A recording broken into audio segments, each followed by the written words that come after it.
Muy bien, como dijo el pastor, empezamos una serie de prédicas en donde nos centraremos allí, nos sumergiremos en el libro de los Hechos y vamos a ver primero cómo nació la iglesia, de qué manera nació la iglesia, cuáles fueron las bases de la iglesia primitiva y cómo se fue extendiendo a lo largo de las diversas provincias romanas, ¿no? ¿Cómo fue este crecimiento de la iglesia? ¿Qué pasó? ¿Cuáles fueron la base de esta iglesia para que hasta al día de hoy la palabra de Dios haya llegado hasta nosotros?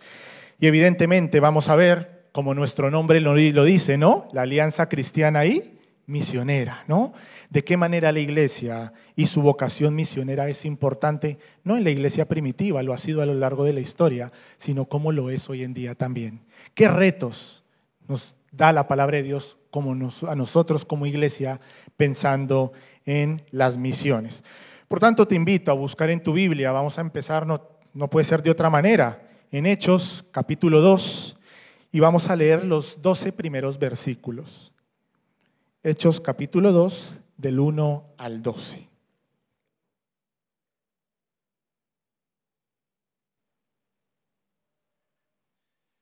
Bien, si la persona de lado no tiene, comparte tu Biblia, vamos a leer juntos la palabra de Dios.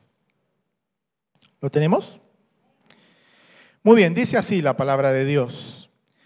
Cuando llegó el día de Pentecostés, estaban todos unánimes juntos, y de repente vino del cielo un estruendo, como de un viento recio que soplaba, el cual llenó toda la casa donde estaban sentados, y se les aparecieron lenguas repartidas, como de fuego, asentándose sobre cada uno de ellos, y fueron todos llenos del Espíritu Santo. Y comenzaron a hablar en otras lenguas, según el Espíritu les daba que hablasen. Moraban entonces en Jerusalén judíos, varones piadosos, de todas las naciones bajo el cielo. Y hecho este estruendo se juntó toda la multitud y estaban confusos, porque cada uno les oía hablar en su propia lengua y estaban atónitos y maravillados diciendo: mirad, ¿no son galileos todos los que están hablando? ¿Cómo pues les oímos nosotros hablar cada uno en nuestra lengua en la que hemos nacido? Partos, medas, elamitas y los que habitamos en Mesopotamia, en Judea, en Capadocia, en Ponto y en Asia, en Frigia y en Panfilia, en Egipto y en las regiones de África, más allá de Cirene, y romanos aquí residentes, tanto judíos como prosélitos, cretenses y árabes. Les oíamos hablar en nuestras lenguas las maravillas de Dios, y estaban todos atónitos y perplejos, diciéndose unos a otros: ¿qué quiere decir esto?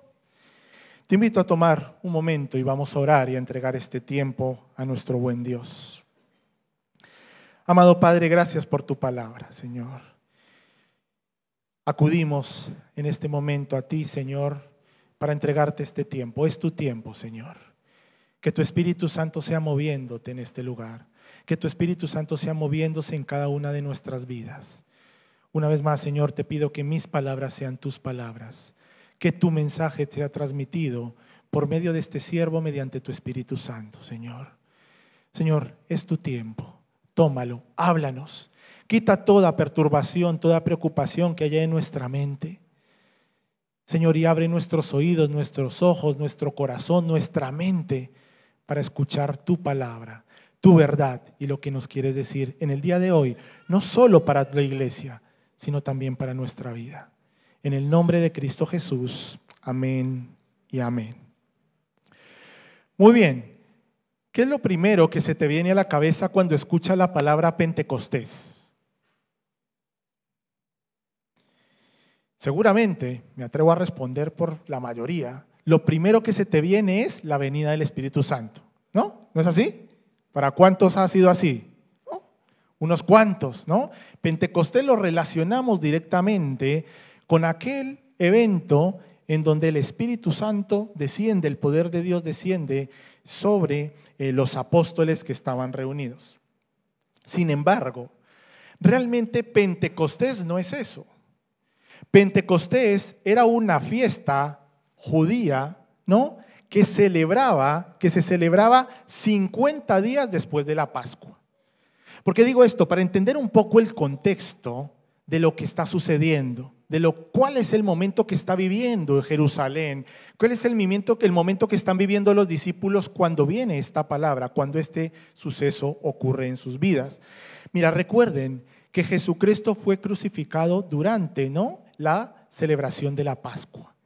De ahí que había tanta gente, se dice que más o menos Jerusalén en la época de las fiestas de la Pascua y de Pentecostés habría unas 5 veces, se multiplicaría por 5 la cantidad de habitantes de Jerusalén. ¿Por qué? Porque eran 2 fiestas muy importantes para el pueblo. Para los judíos era supremamente importante estas fiestas y venían de todos los lugares de donde estaban para reunirse con sus familias en Jerusalén, para celebrar la cena de la Pascua, incluso algunos para celebrar la fiesta del Pentecostés. De ahí que cuando Jesucristo fue crucificado había tanta gente. De ahí cuando, ¿no?, en medio del camino de Cristo para ir a ser crucificado en el Gólgota, cuánta gente no había por el camino, insultándole, burlándose de él, porque estaba Jerusalén en medio de una gran fiesta. Por tanto, la Pascua era una fiesta sagrada, repito, muy importante para los judíos, que conmemoraba la liberación del pueblo de Israel en Egipto. Entonces era una fiesta tradicionalmente antigua e importante para ellos, en donde se reunían para celebrar con su familia la liberación. Para ellos, ese momento de liberación con el pueblo de Egipto significaba que realmente en ese momento nació el pueblo, porque hasta entonces no eran más que esclavos al servicio de los egipcios. Ellos era lo que conmemoraban.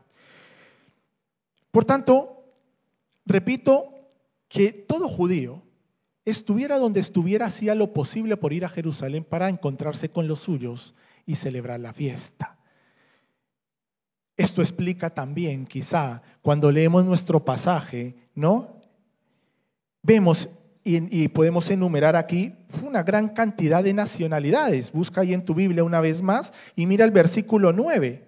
A partir del versículo 9 vemos una cantidad de nacionalidades. Mira, dice partos, medos, elamitas, los mesopotamios, Judea, Capadocia, Ponto, Asia, Frigia, Panfilia, Egipto, África, Cirene, cretenses, árabes. Imagínate la cantidad de nacionalidades que estaban allí reunidas. O por lo menos era donde vivían los judíos y que ahora estaban en Jerusalén. ¿Cuántas nacionalidades podemos tener hoy aquí en nuestra iglesia? Unas cuantas también, ¿no? Unas cuantas. Digo esto porque es interesante lo que vamos a ver a continuación y cómo empieza el pasaje en el día de hoy. Pues bien, la fiesta del Pentecostés venía 50 días después de la celebración de la Pascua, lo que acabamos de decir. 50 días después se celebraba el Pentecostés, que solo duraba un día. Y la palabra Pentecostés viene exactamente de pentos, de 50. ¿No? 50 días después de la Pascua se está celebrando la fiesta del Pentecostés, que también se conocía como la fiesta de las semanas, porque se hacía una vez que pasaban 7 semanas después de la Pascua.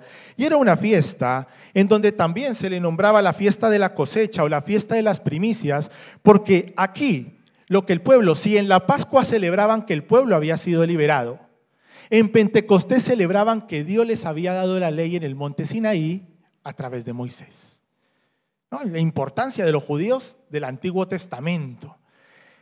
Y celebraban aquí que Dios les había dado. ¿Y cómo celebraban? Compartiendo lo que tenían. Lo que les daba Dios lo compartían con los más necesitados, con viudas, con huérfanos, con inmigrantes. Era allí un momento para celebrar y compartir.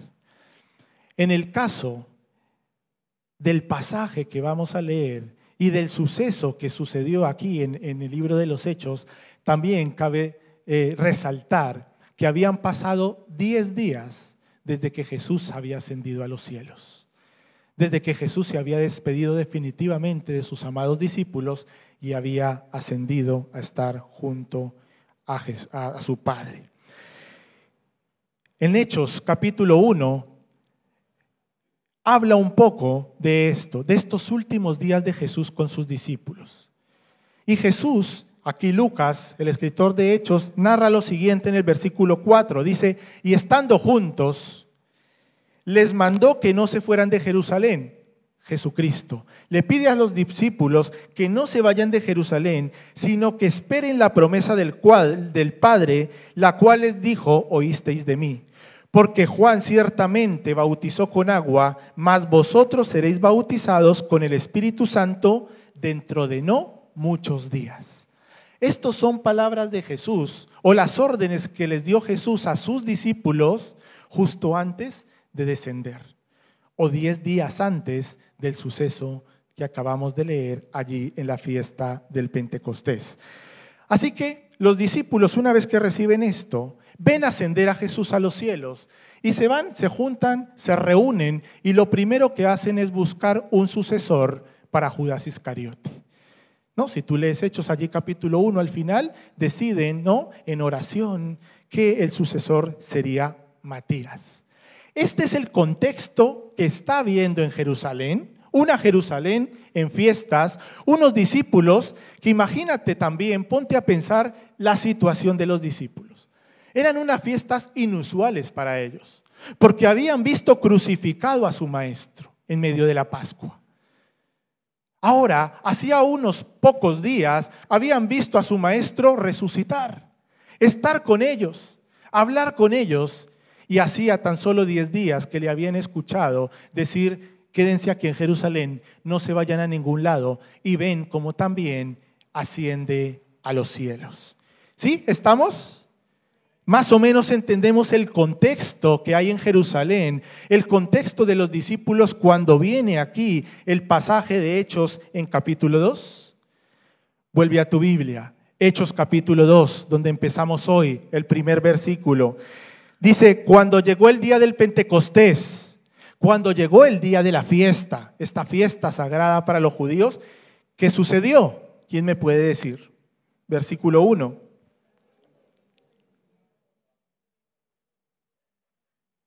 Dice, cuando llegó el día del Pentecostés estaban todos, ¿cómo? Unánimes, juntos. Mira, primera clave de lo que es la base de la iglesia primitiva. Que los discípulos estaban juntos unánimes. ¿Qué quiere decir unánimes? Bueno, en cierta manera es unidad, ¿no? Es estar juntos, pero estar conformes, es estar acorde, es estar de acuerdo, es tener la misma opinión o sentimiento en cuanto a algo. No quiere decir que todos piensen lo mismo. Simplemente tenían sus diferencias, pero lograban estar juntos en unidad, entendiéndose unos a otros, llegando a acuerdos y vivir en una cordialidad, en una tranquilidad. En ese momento estaban, dice allí, unánimes juntos. ¿Aquí estamos juntos? Sí, ¿estamos unánimes? Amén, ¿no? Espero que sí, ¿no? Porque la unanimidad, no sé si han escuchado alguna vez, ¿no?, que fue elegido presidente de la Asociación de la Cruz Roja por unanimidad, ¿no?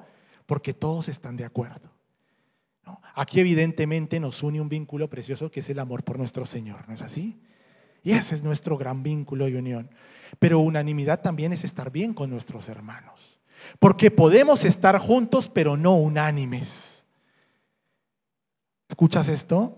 Podemos estar juntos, podamos estar reunidos en nuestra casa, tenemos que estar juntos, no nos queda de otra, pero quizá no somos capaces de vivir en armonía y en unanimidad, sino que vivimos como perros y gatos, ¿no? Como dice, no vivimos en unanimidad, no vivimos en unidad. Sin embargo, aquí sí habían encontrado vivir en unanimidad. Mira, basta leer los evangelios para darnos cuenta que los discípulos habían tenido sus diferencias, que habían tenido sus discusiones. Una de las más conocidas era, ellos discutían, debatían entre ellos cuál era el mayor de ellos, cuál era el más importante. Sin embargo, por lo que leemos aquí, no solo aquí, sino también en el primer capítulo, dice que ellos vivían unánimes, en el capítulo 1 estaban unánimes en oración. Era un grupo que estaba unido en oración. Y aquí una vez más repite que estaban unidos juntos, conformes, de acuerdo. Habían logrado llegar a acuerdos. Mira, hermanos, repito que aquí podemos haber personas de muchas nacionalidades. Yo diría que incluso más de 10 así por encima, con diferentes maneras de pensar, con diferentes culturas, con diferentes opiniones, con diferentes circunstancias en la vida. Pero las diferencias de sentimientos, de intereses, de cultura, de pensamiento, nunca podrán separarnos. Más bien, hemos de dar gracias a Dios porque estamos en una iglesia en donde la interculturalidad enriquece nuestras vidas, enriquece nuestra iglesia. Yo aprendo mucho de las diferentes culturas. He aprendido muchas cosas, aprendo y sigo aprendiendo de cada una de ellas. Sin embargo, en medio de nuestras diferencias, hemos de aprender a vivir en unidad. Dentro de la diversidad, dentro de las diferencias que tenemos, aprender a vivir unidos. Ahora te pregunto, ¿en tu familia todos piensan igual? ¿Viven unidos? Claro que esa es la idea, de vivir unidos aún sabiendo que somos diferentes. Que yo sé que mi hermano es diferente, pero yo puedo apoyarlo en esto, así como él me puede apoyar en otra parte en la cual yo puedo ser débil. La unidad. Y en medio de una verdadera unidad, en medio de una iglesia unida, el Señor derrama de su poder y de su espíritu, como lo hizo en la iglesia primitiva, como lo hizo con los apóstoles. Estaban unidos, vivían unánimes a pesar de sus diferencias.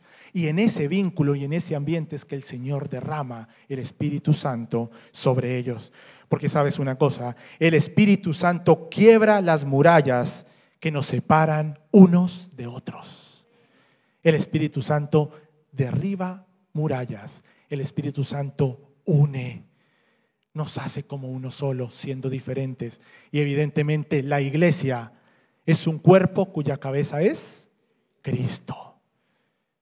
Pero evidentemente cada uno de nosotros somos de mucha importancia, de vital importancia dentro del cuerpo de Cristo. Dice allí, continuando nuestra lectura en Hechos 2, dice: y de repente vino del cielo un estruendo, un viento recio que soplaba, el cual llenó toda la casa donde estaban sentados, y se les aparecieron lenguas repartidas como de fuego, asentándose sobre cada uno de ellos, y fueron todos llenos del Espíritu Santo. Y comenzaron a hablar en otras lenguas según el Espíritu les daba que hablasen.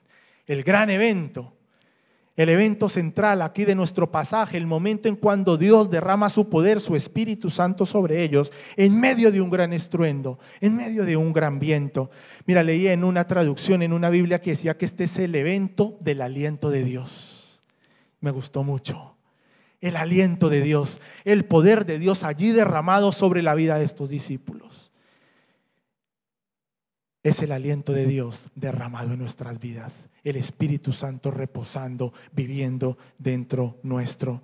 Pero ¿qué propósito tenía este evento tan maravilloso, tan estruendoso, en una ciudad, repito, que estaba en medio de fiestas? Mira, creo que a lo largo de la historia, espero que estén de acuerdo conmigo, Dios ha sido un Dios de milagros y de maravillas. ¿No es así? Ha sido un Dios de señales. Desde el Antiguo Testamento, cuando acompañaba al pueblo de Israel allí en una gran nube y en una columna de fuego. A lo largo de la historia, Dios se ha mostrado como un Dios de señales y un Dios de milagros. Mira, algunas cosas importantes. Dios dio a su Hijo, ¿no? Concebió a su Hijo en medio de un gran milagro. Jesucristo fue concebido por medio de su Espíritu Santo. Algo maravilloso, milagroso. El ministerio de Jesús era acompañado continuamente ¿por qué? Por milagros, por señales, ¿no? Jesús sanaba, hacía cosas milagrosas que ante los ojos de los hombres se quedaban maravillados. La muerte y resurrección de Jesucristo también fueron acompañados por señales, por milagros, ante los ojos de los demás. El nacimiento de la iglesia en este evento también está siendo acompañado por un gran milagro, por una gran señal. Y es este estruendo tremendo que hubo, que nos narra aquí el libro de los Hechos. Mira, para el pueblo de Jerusalén, ese grupito que estaba allí encerrado en una casa no era más que unos locos, no era más que una secta. Y lo que pensaba el pueblo era que pronto esa secta se iba desapareciendo. No tenía ningún fin.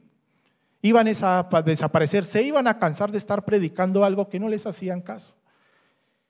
Sin embargo, dice allí nuestro pasaje que cuando ocurre esto y hay un gran estruendo, dice ahí en el versículo 6, dice, y hecho este estruendo, se juntó toda la multitud. Recordemos que estaban en fiestas, recordemos que Jerusalén estaba llena de gente. Cuando hay este estruendo, todos llegan allí. Algo pasa aquí. Y empiezan a hablar unos a otros, ¿qué ha pasado? Ha habido este gran estruendo. Y no solo eso, sino que los empiezan a escuchar hablar en diferentes lenguas. ¡Wow!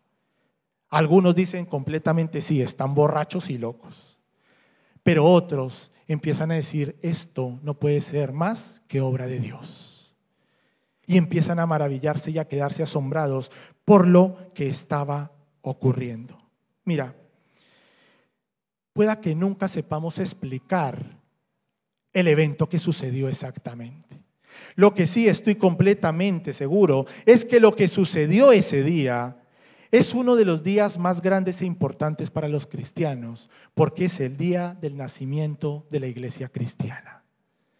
Ya había un grupo reunido orando que eran los mismos discípulos, pero es aquí cuando la iglesia del Señor, cuando estos discípulos obedientes reciben el poder de Dios, y es aquí en donde el evangelio con el poder de Dios se empieza a expandir de una manera espectacular. Luego seguimos leyendo el libro de los Hechos, vemos el primer sermón de Pedro, ¿se acuerdan? Y en donde son convertidos allí más de 3,000 personas. Era el mismo Pedro que hasta entonces era un poco especial, ¿no? Su carácter, su manera de ser era impulsivo. Era el mismo Pedro, pero con una gran diferencia. Ahora tenía el poder de Dios en su vida. Y cuando realmente el Señor toca nuestras vidas, nos cambia por completo. Somos diferentes. No quiere decir que somos perfectos, pero somos diferentes. Y hay evidencias en nuestra vida de que el Señor ha puesto su mano, su poder sobre nosotros. Este grupo ya no eran los mismos, porque habían recibido el Espíritu Santo, el Espíritu, el poder de Dios de lo alto en sus vidas. Y aquí empieza el nacimiento de la iglesia cristiana. Primera base y primer punto importante para la base de una iglesia sólida en el Señor, la unidad. Y en medio de la unidad el Señor derramará su poder, su Espíritu Santo. Y evidentemente la iglesia del Señor tiene que estar basada no en la experiencia de los pastores. No, la iglesia del Señor ha de estar basada en la guía del Espíritu Santo. De una iglesia que busca la dirección del Espíritu Santo. De una iglesia que está unánime, orando, buscando cuál es la voluntad del Padre para su iglesia. De ahí la importancia, por ejemplo, de los cultos de oración. De que juntos como iglesia busquemos cuál es la voluntad de Dios para la iglesia del Señor. Y que el Señor nos guíe, nos hable, porque si el Señor nos guía, Dios no se equivoca. Y estaremos encaminados en medio de su propósito y de su voluntad. Por tanto, el Espíritu Santo pasa a ser la fuente de toda dirección en la iglesia primitiva. Déjenme hacerles algunos ejemplos que aparecen en el libro de los Hechos de qué manera el Espíritu Santo actúa. Dice que el Espíritu Santo es aquel que mueve a Felipe para que se ponga en contacto con el eunuco etíope. Es también el Espíritu Santo el que prepara al Pedro rebelde, ¿no? Es el que lo prepara para que vaya a recibir a los emisarios de Cornelio. Es el Espíritu Santo el que manda a Pedro que vaya con ellos sin dudar. Es el Espíritu Santo el que inspira a Ágabo para que anuncie el hambre que se avecina. Es el Espíritu Santo el que ordena que aparten a Bernabé y a Saulo, porque a través de ellos llevaría el evangelio a los gentiles. Todo esto sucede en el libro de los Hechos, después del evento que acabamos de leer. Es el Espíritu Santo el que guía las decisiones en medio del concilio de Jerusalén. Cuando la iglesia pasa por dificultades y tienen que hacer un concilio, es el Espíritu Santo el que los guía para que la iglesia siga avanzando en unidad. porque se estaba dispersando. Es el Espíritu Santo el que guía a Pablo a través de las provincias romanas, de Asia, Misia, Betinia, Troas, etcétera, las próximas iglesias que veremos en las predicaciones. Es el Espíritu Santo el que guía a Pablo, ¿se acuerdan? A que vaya hacia Europa. ¿Se acuerdan de la visión del hombre macedonio? Es el Espíritu Santo el que guía a Pablo para que el evangelio llegue a Europa. Es el Espíritu Santo el que le dice a Pablo que le espere en Jerusalén. Jamás, escucha esto, dentro de la iglesia primitiva jamás se tomó ninguna decisión, se dio ningún paso importante en la iglesia primitiva sin la dirección del Espíritu Santo. Ahora, esto no es solo para la iglesia. ¿Qué de tus decisiones personales son guiadas por el Espíritu Santo? Antes de tomar una decisión importante que va a involucrar a tu familia, que va a involucrar a tus hijos, tomas un tiempo para meditar, para orar, para estar en silencio y escuchar a Dios, escuchar al Espíritu Santo. Ojalá mi vida fuera así. Porque realmente mi vida, la vida de mi familia, iría encaminado dentro del propósito y voluntad de Dios. Sin embargo, he de reconocer que muchas decisiones van tomadas por mis propios intereses, por mi comodidad, por lo que yo quiero, pero pocas veces tomo en cuenta a la hora de mis decisiones lo que Dios quiere para mi vida, lo que Dios quiere para mi familia. En la iglesia primitiva no se tomaban decisiones importantes simplemente por tomarlas, sino que siempre se meditaba y se buscaba la dirección del Espíritu Santo para tomar decisiones importantes. La iglesia primitiva era una comunidad guiada por el Espíritu Santo y en eso radicaba su poder. Porque la iglesia primitiva fue tan importante, tan crucial, llegó a tanta gente. Porque Pedro era un gran predicador, porque Saulo era un gran misionero. No, porque el poder del Espíritu Santo estaba sobre ellos. Y ellos fueron hombres obedientes que dejaron que Dios les utilizara para que la extensión del reino llegara hasta aquí, hasta nuestros días, hasta nuestros hogares, hasta nuestros hijos. Luego hablaré un poquito de esto, pero Dios no necesita hombres eruditos. Dios necesita hombres humildes, obedientes, con un corazón entregado a Él. ¿Eran grandes eruditos los apóstoles? Eran humildes pescadores, obedientes que recibieron el poder de Dios. Y eso cambió sus vidas. ¿Deseas que tu vida sea cambiada y utilizada por el Señor? Sé obediente. Busca dirección a Dios, al Espíritu Santo. Hombres que están casados, busquen la dirección de Dios cuando tienen que tomar decisiones que no solo involucra tu vida, sino involucra tu familia. Ora, escucha a Dios y muchas cosas cambiarán en tu vida y en tu familia. Como iglesia debemos buscar la dirección de Dios. El pastor hace varios meses atrás ha venido diciendo y está orando por un segundo culto. ¿Estamos orando como iglesia porque el Señor nos dirija? ¿En qué momento hay que abrirlo? ¿En dónde? Quizás es el nacimiento de una nueva iglesia. ¿Por qué no? Pero busquemos al Señor, busquemos su dirección, vivamos en unanimidad. Si el Señor así lo quiere y se abre una nueva iglesia, un nuevo culto, ¿estamos dispuestos para decir, heme aquí, Señor, yo estoy dispuesto a servir? Estos hombres estuvieron dispuestos a darlo todo, hasta la muerte y muerte de cruz, la mayoría de ellos. Estos hombres habían sido tocados por el Espíritu Santo. Mira la importancia que ha tenido el Espíritu Santo en el libro de los Hechos. En los primeros 13 capítulos de los 28, si no estoy mal, o 30 que tiene el libro de los Hechos, se repite más de 40 veces, se menciona el Espíritu Santo. En 13 capítulos, más de 40 veces se hace énfasis al Espíritu Santo, porque ha sido la base de la iglesia primitiva. La dirección, la búsqueda del Espíritu Santo.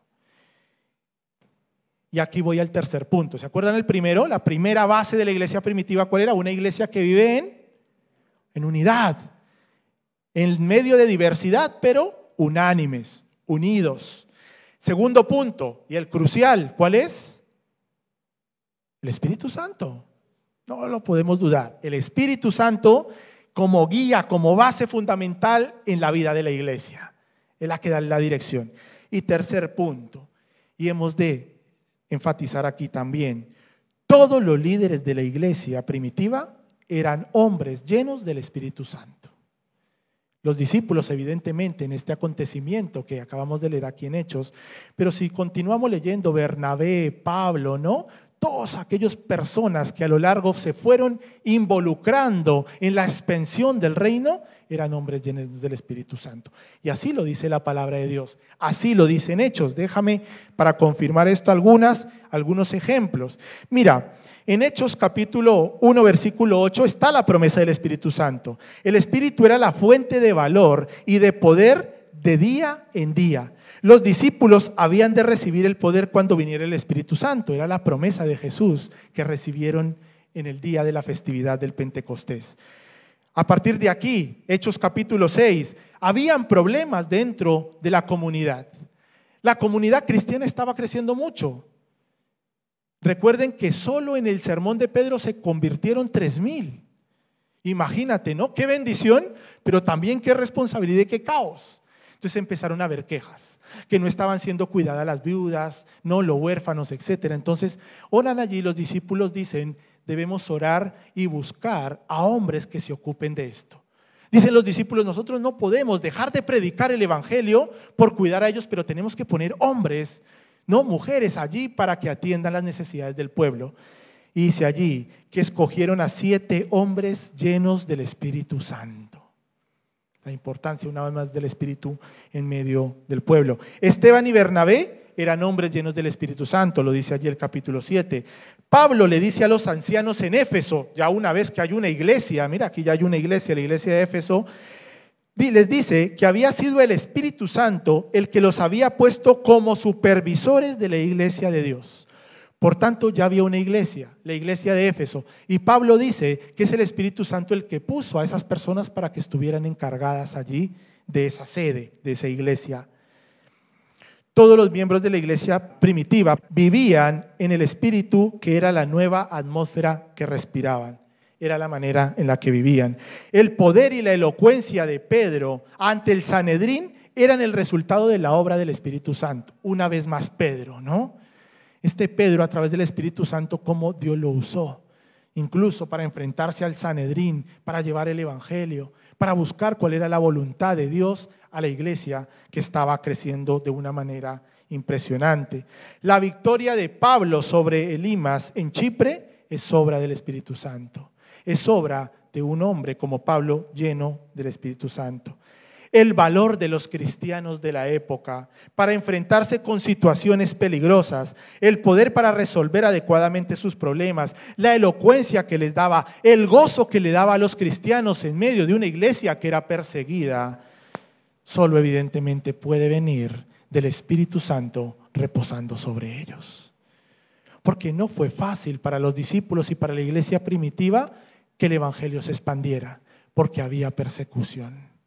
Porque tenían que vivir muchas adversidades, muchas dificultades, pero aún en medio de ello y aún en el día de hoy, nuestro gozo en medio de dificultades es una manera de transmitir el amor, el Espíritu Santo de Dios y que otras personas puedan llegar a los pies de Cristo.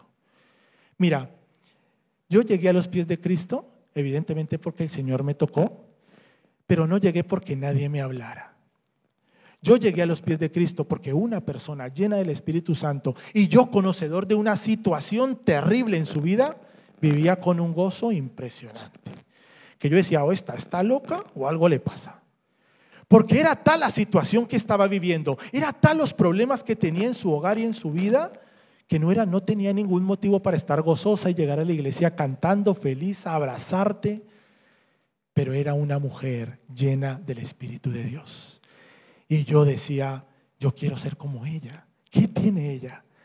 Y allí empecé a preguntar, a indagar, hasta que llegué a los pies de Cristo. No hubo necesidad de palabras. A veces nuestra sola manera de vivir es un testimonio para los que están fuera, para los que están a nuestro alrededor. Vidas llenas del Espíritu Santo.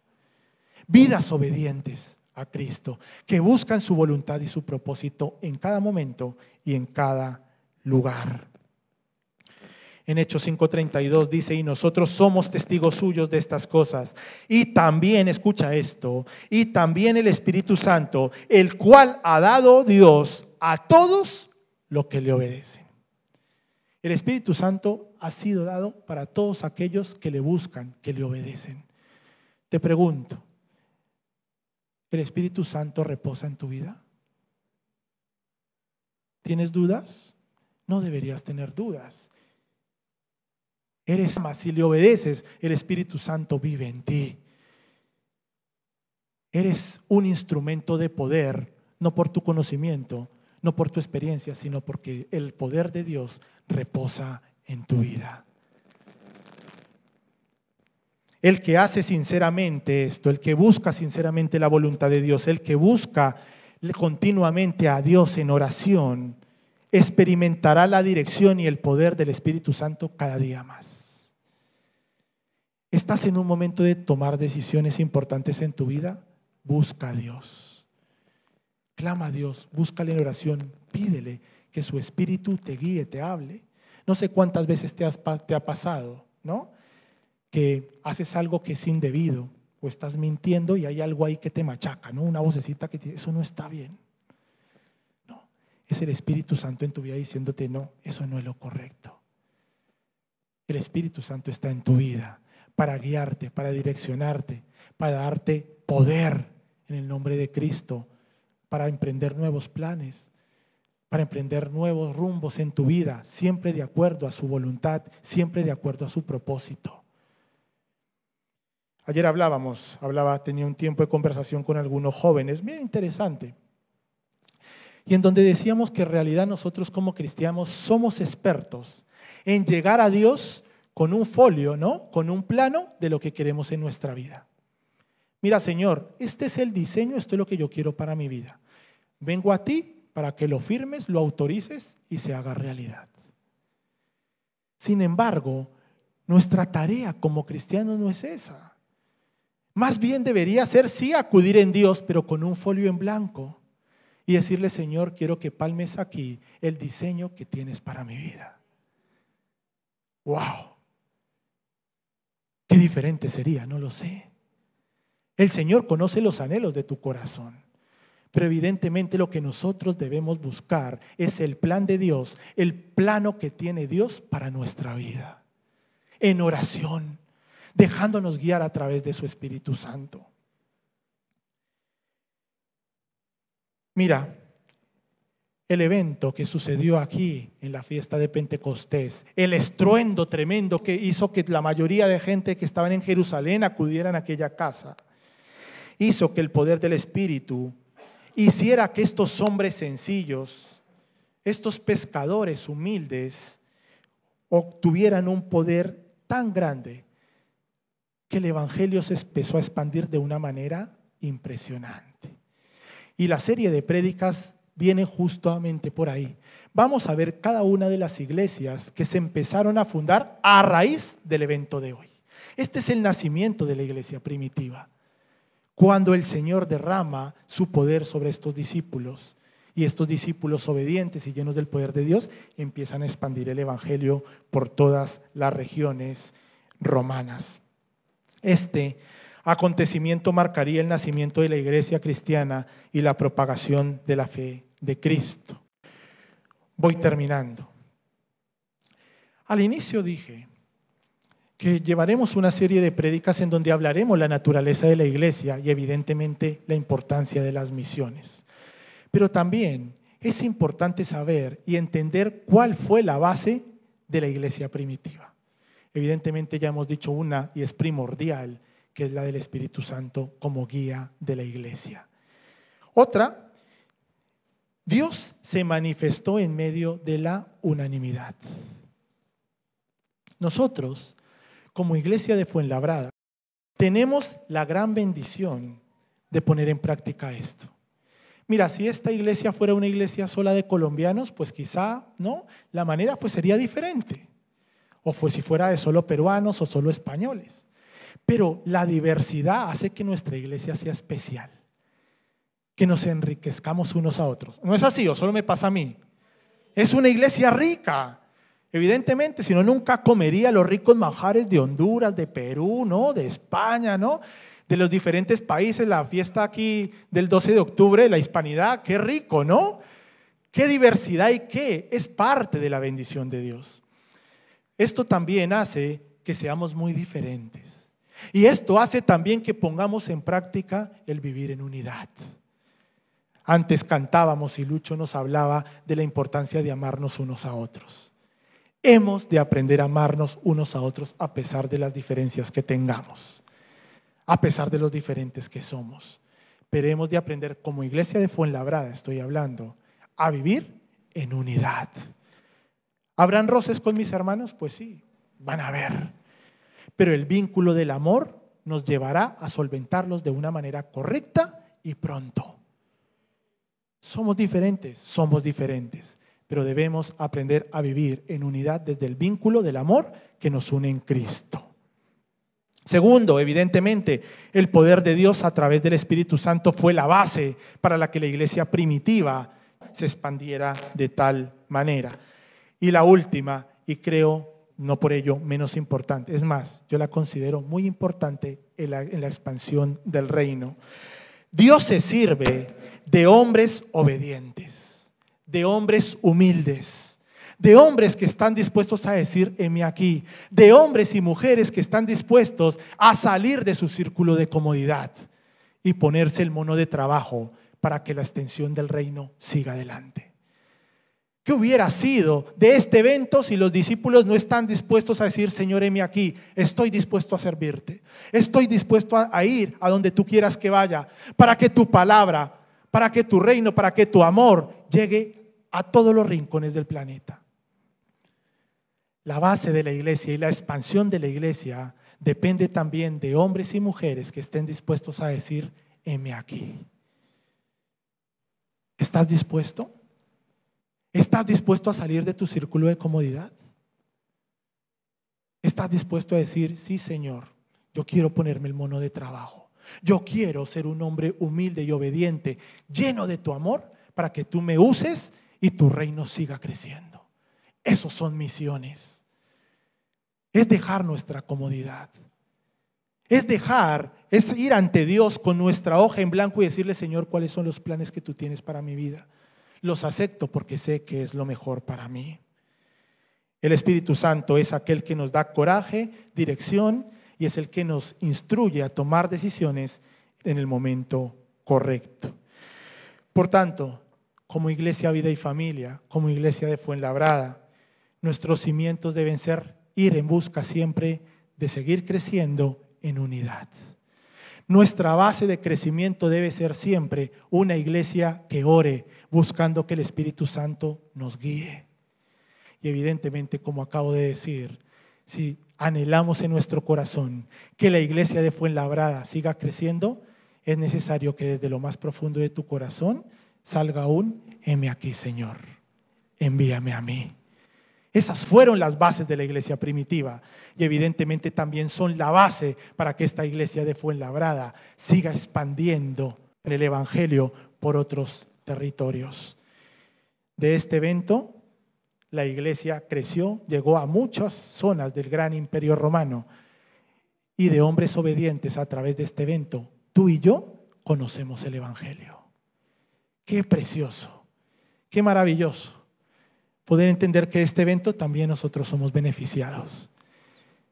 Pero el regalo que hemos recibido del Señor, ¿no lo vamos a guardar o estamos dispuestos a compartirlo con otros?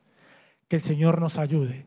Les dejo con esto y repito una vez más, el pastor lleva hablándonos hace unos meses de un nuevo culto.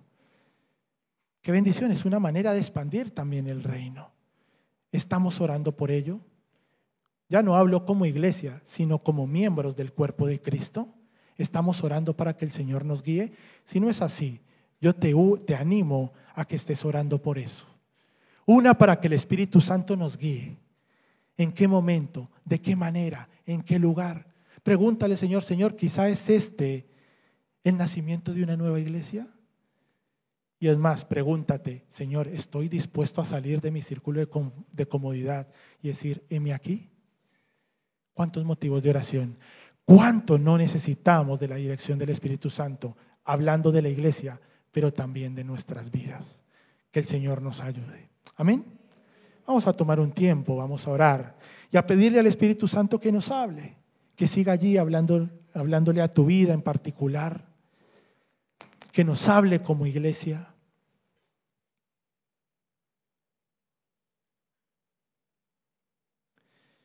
Señor, gracias por tu palabra. Gracias una vez más, Señor, porque tu palabra es fiel y dice que nunca retorna vacía. Señor, gracias por el precioso regalo que nos has dejado de nuestro Consolador, del Espíritu Santo en nuestras vidas. Señor, yo te pido que seamos hombres y mujeres dependientes del Espíritu Santo, que busquemos su dirección día a día, que aún las decisiones más pequeñas las consultemos en oración, busquemos la dirección de tu Espíritu reposando en medio nuestro. Señor, yo te pido también que sea tu Espíritu Santo tocándonos, Señor, tocando nuestro corazón y haciéndonos decir, yo soy parte del cuerpo y debo ponerme también a trabajar. Señor, tú eres el que pones el querer como el hacer. Señor, yo te pido que tú pongas el querer con el hacer en la vida de mis hermanos, en mi propia vida, para decir, Señor, heme aquí. Estoy dispuesto a servirte, estoy dispuesto a sacrificarme para que tu amor, para que tu evangelio se siga extendiendo en un mundo que tanto lo necesita. Señor, gracias por tu Espíritu Santo. Gracias por tu palabra que siempre nos ministra, nos exhorta, nos anima de una manera tan sensible, tan profunda y siempre con esos hilos de amor que te caracterizan. Señor, haz de esta iglesia una iglesia que busque la dirección del Espíritu Santo en todo momento y en todo lugar. Y no solo tu iglesia, repito, sino también nuestras vidas y nuestras familias. Señor, que este evento, Señor, en el día de Pentecostés sea una realidad en nuestras vidas. Que seamos hombres y mujeres llenos de tu poder, llenos de tu Espíritu Santo. Y esto vendrá en la medida que nosotros nos acerquemos a ti, te obedezcamos y estemos dispuestos a sacrificarnos, a dejar todas las áreas de nuestra vida para que tú reines sobre ellas. Alabado seas por siempre, Señor. Gracias por mi amada iglesia, Señor, por la iglesia a la cual pertenezco. Gracias por mis hermanos. Gracias por la diversidad de nacionalidades que hay. Gracias porque somos diferentes, pero somos uno en ti. Me bendices con esta iglesia, Señor. Alabado seas por siempre, Señor. En el nombre de Cristo Jesús. Amén y amén.